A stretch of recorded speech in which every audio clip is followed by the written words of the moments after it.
সামর্থ্য থাকা সত্ত্বেও যদি কেউ পাওনা টাকা না দেয়, করণীয় কি? সামর্থ্য আছে, এরপরেও পাওনা টাকা দেয় নাই, এটাকে বলা হয়েছে জুলুম। এটাকে কি বলা হয়েছে? নবী করিম সাল্লাল্লাহু আলাইহি ওয়াসাল্লাম বলেছেন, মাতালুল গানিয়্যি জুলমুন। মাতালুল গানিয়্যি, ধনী ব্যক্তি যদি মানুষকে টালবাহানা করে, কি করে? এই দিচ্ছি দেব করে ঘুরাঘুরি করে, দেয় না।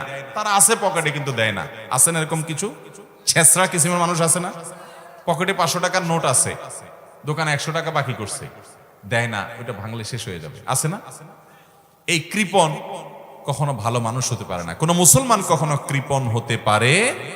নবী করিম সাল্লাল্লাহু আলাইহি ওয়াসাল্লাম আল্লাহর কাছে পানাহ চাইছেন, আল্লাহুম্মা ইন্নী আউযু বিকা মিনাল আজজি ওয়াল জুবন ওয়া আউযু বিকা মিনাল বুখল। আল্লাহুম্মা ইন্নী আউযু বিকা মিনাল আজজি ওয়াল কাসাল ওয়াল বুখলি ওয়াল জুবন। আল্লাহ, আপনার কাছে আমি কৃপণতা থেকে পানাহ চাই, আমি যেন কৃপণ না হই। এজন্য মুসলমান কখনো কৃপণ হতে পারে? আরেকজন পাওনা আছে আপনার কাছে, আপনার ঘুম আসে কিভাবে? মানুষের দেনা পরিশোধ করে দিবেন, এরপরে অন্য সব কাজ। অনেক লোক আমাদের কাছে বলে, ভাই একটা আমল শিখাইয়া দেন। কিসের আমল? যে আমলটা করলে আমার ঋণ শোধ হয়ে যাবে। তা আমি অনেক সময় জিজ্ঞেস করি, ভাই আপনার ঋণ কত টাকা আছে? তো বলে ধরুন 5 লাখ টাকা আছে। তো ঋণ পরিশোধের কোনো ব্যবস্থা নাই? বলে না ভাই নাই। কেন, কোনো ক্যাশ টাকাটুকু নাই? নাই। জমি জমা? তো জমি জমা আল্লাহর মতো অনেক আছে। তো জমি জমা থাকলে আপনি জমি বিক্রি করে ঋণ শোধ করেন না কেন? বলে না, ওইটা কি করা যায়? ওইটা করবে না। দোয়া শিখিয়ে দেন যাতে আসমান থেকে টাকার বস্তা নেমে যায়, উনি ঋণ দিয়ে দেয়।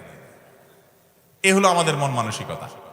অথচ মুসলমান মানুষের পাওনা পরিশোধে দায়িত্বশীল হতে হবে। নবী আলাইহিস সালাম বলেছেন, কোন মানুষ যদি মানুষের পাওনা না দেয় এবং সে যদি মারা যায়, তার রূহটা ঝুলন্ত থাকে, এটা তার শাস্তি, রূহের শাস্তি।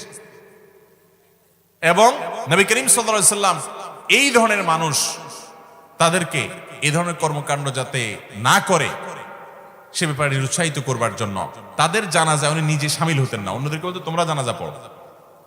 গণ্যমান্যরা জানাজা পড়তেন না, যাতে করে অন্যদের জন্য সেটা শিক্ষার কারণ হয়। অতএব মানুষের পাওনা পরিশোধ না করে টালবাহানা করানো, ঘুরানো, এটা কখনো জায়েজ নাই। এটাকে জুলুম বলেছেন নবী করিম সাল্লাল্লাহু আলাইহি ওয়াসাল্লাম। কি বলেছেন ভাই? জুলুম বলেছেন।